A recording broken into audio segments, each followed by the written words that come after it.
everyone, welcome to back my channel. I hope everyone is having a wonderful day. Before starting the video, please go ahead and hit the subscribe button and give this video a thumbs up. The bold and the beautiful spoilers and updates indicate that Remy Price, Christian Weissman, will visit Luna Nozawa, Lisa Yamada, in prison and receive a warning about Will Spencer, Crew Morrow. With Luna confined to her cell, she finds herself isolated and in need of companionship. Similarly, Remy isn't exactly surrounded by a crowd eager to befriend him. Dake Sharp, Harrison Cohn, would be really angry if he found out that Remy was secretly meeting Luna. But Remy doesn't have anyone else to share his problems with. Since he's anxious about Dake revealing his boyfriend, he decides to confide in Luna about it. Dake wants to take Remy to Forrester Creations and introduce him, but Remy fears that his past mistakes might come back to haunt him. Even with his worries, he still hopes that Electra Forrester, Lania Grace, might forgive him and persuade the others at Forrester to do the same. Luna thinks that's unrealistic, but Remy insists she doesn't understand what his past relationship with Electra was like. Electra once saw Remy as a close friend she could trust, until he was revealed as a creepy stalker who made deepfake content and ruined her life. Still, Remy might hope that Electra will recall their old friendship now that he's trying to change for the better. However, he's not doing a great job since he's hiding things from Dake and ignoring his wishes by visiting criminal Luna.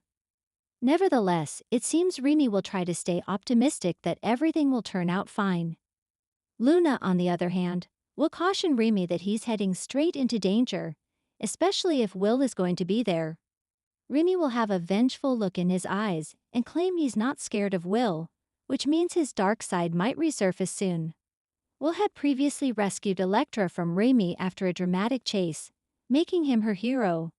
Naturally, Luna might be concerned about Remy causing trouble and giving Will another opportunity to be Electra's knight in shining armor.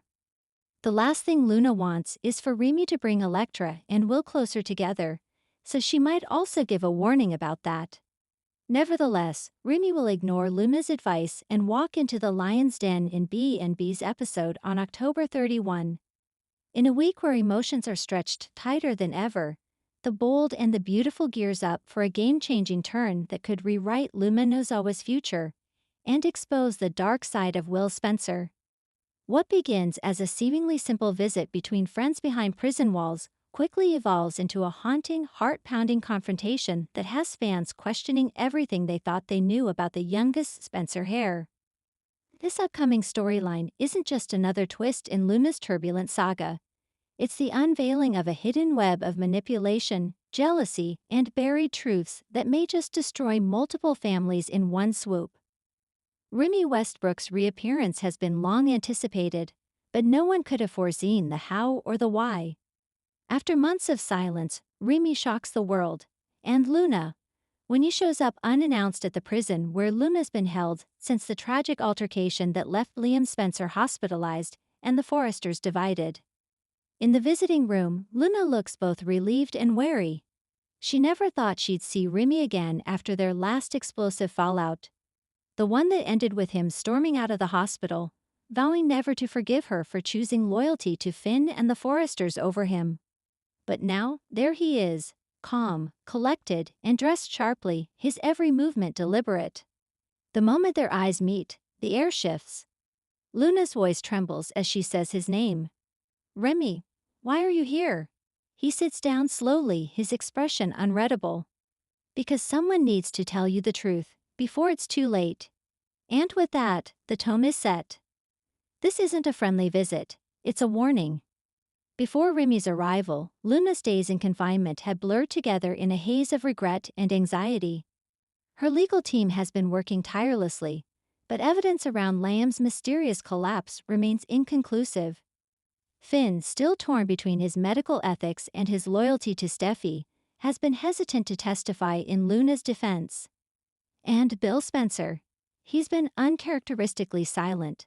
A silence that chills everyone who knows his usual fire when it comes to protecting family.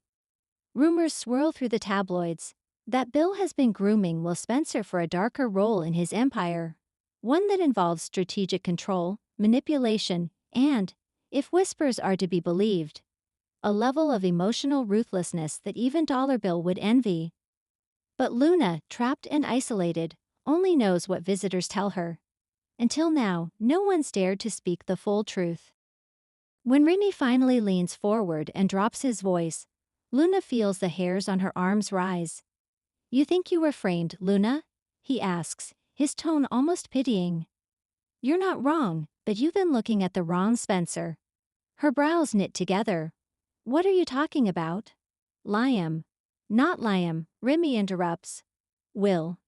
The name hits like an earthquake. Remy explains that after Luna's arrest, he started digging around. Something about the way Bill's youngest son had been hovering in the background during the investigation didn't sit right with him.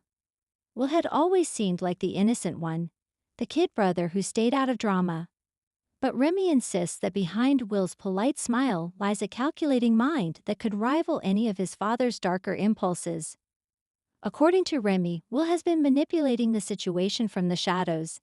He was seen several times near the Forrester compound the night Liam was attacked, yet his alibi conveniently checks out, thanks to forged timestamps and a few bribed employees.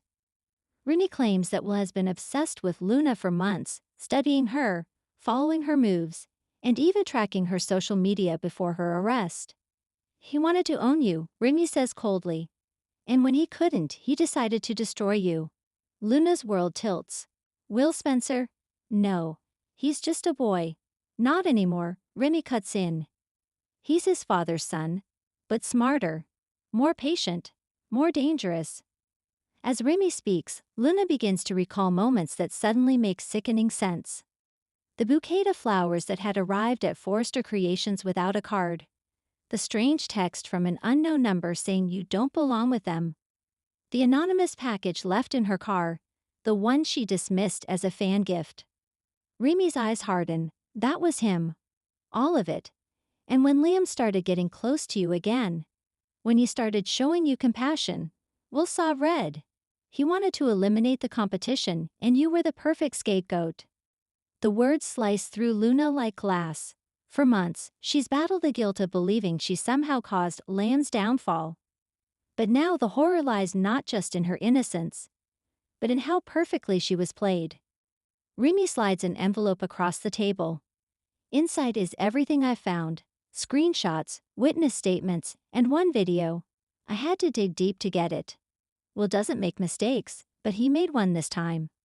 Watch it when you can, but do it carefully. If Bill finds out, he'll do anything to bury it. Outside the prison walls, Bill Spencer's behavior has been raising eyebrows. He's been unusually guarded in public, refusing to speak about Luna's case or his son's involvement. Wyatt tried to confront him, but Bill shut him down with the icy tone that means business. "Drop it," Bill said. Family loyalty isn't optional. Now, fans are beginning to wonder if Bill already knows what his son did, and if he's orchestrating a quiet cover-up to protect him. Katie, unaware of the full truth, is torn between her maternal instincts and her faith in Bill's reformation. But as whispers of Will's erratic behavior spread, from unexplained absences to volatile outbursts, Katie begins to suspect something's deeply wrong. If Remy's evidence is real, the Spencer legacy is about to shatter. Despite the darkness of his message, Remy's visit isn't without raw emotion. For all his anger and cynicism, there's still a flicker of tenderness when he looks at Luna, the woman who once inspired him to believe in second chances. "You don't deserve this," he murmurs. "I didn't come here for revenge. I came because I couldn't let him win." Luna, trembling, finally lets her tears fall. "Why are you risking everything for me now?" Remy's jaw tightens. "Because I made the mistake of walking away when you needed me most. I'm not doing that again." The scene is electric, a mix of confession, redemption, and dread. It's the kind of emotional writing that B&B thrives on. Two wounded souls clinging to truth in a world built on lies. But their moment is cut short when a guard interrupts, announcing that time's up. As Luna stands, Remy grabs her hand and whispers the words that echo long after he's gone. "Don't trust anyone named Spencer, not even the ones pretending to save you." Meanwhile, Finn begins to sense that something about Luna's case doesn't add up. He's seen Will lurking around the hospital corridors more than once, supposedly to visit Liam, but the young man's demeanor has been unnerving. When Finn asks gentle questions, Will deflects with cold charm that feels too rehearsed. Finn confides in Steffi, but she dismisses it at first, believing Finn's guilt is clouding his judgment. Will's just a kid, she insists. Bill wouldn't let him near something like this. But Finn can't let it go. After seeing the security footage Remy anonymously sends to his office, a grainy clip of Will near the Forrester property the night of the incident, Finn realizes Luna might have been right all along. When Steffi learns the full extent of Remy's warning, her blood runs cold. The idea that Will, once the innocent little boy she babysat, could be capable of orchestrating such manipulation shakes her to the core. She recalls her own history with the Spencer men, the patterns of obsession, control, and destruction that seem to follow them like shadows. It's happening again, she whispers to Finn. Another Spencer war, and this time it's starting with Will. Steffi's instinct tells her this is only the beginning. Back at Spencer Publications, Bill faces his own moral crossroads. Justin Barber confronts him with what he's heard. Whispers that Remy is sitting on damning evidence about Will's involvement in Luna's case. Bill's expression darkens. If he's smart, he'll burn it, he says quietly. But when Justin presses him, Bill's mask slips. You think I don't know what my son is capable of? I know Justin. Better than anyone. Bill's torn between protecting his son and upholding the values he spent years claiming to have learned. Yet in true Spencer fashion, he chooses strategy over sentiment, contacting a high-level fixer to neutralize Remy before anything leaks. As the week ends, Luna receives a smuggled phone in her cell. When she plays the video Remy gave her, her hands shake uncontrollably. The footage shows Will standing near the Forrester property gate, watching Liam's car approach, and then cutting the feed himself seconds before the attack. It's enough to raise suspicion, but not yet to convict. Luna knows that if she reports it, Bill will bury her alive in legal red tape. Her only option: escape, or find a way to get that footage to someone she can trust. As she slips the phone beneath her mattress, a guard announces a new visitor waiting for her. When she walks into the visiting area and sees Will Spencer smiling calmly behind the glass, her blood runs cold. "Hello, Luna," he says softly. "We need to talk about Remy." The screen fades to black. Thanks for watching this video, and please subscribe our BOLD and BUTI Fuel UPDATE YouTube channel for more update news.